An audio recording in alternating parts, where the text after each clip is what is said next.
kender dem jo ikke. Vil du komme til? Og din moster og hans familie vil rigtig gerne hjælpe dig.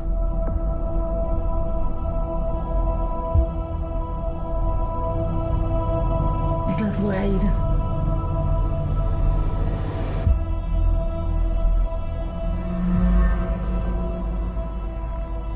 Sæt dig ned. Sæt dig ned, mand.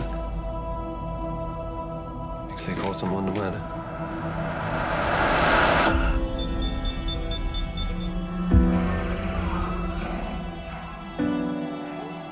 Ida tager med jer ud i dag.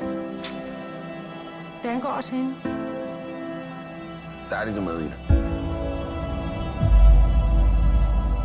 Hvorfor skal hun med? Men de må fortælle historier om det.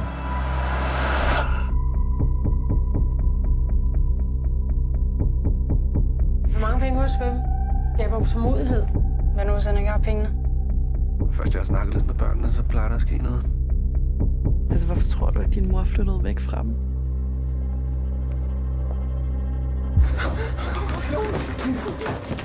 Hvad sker der?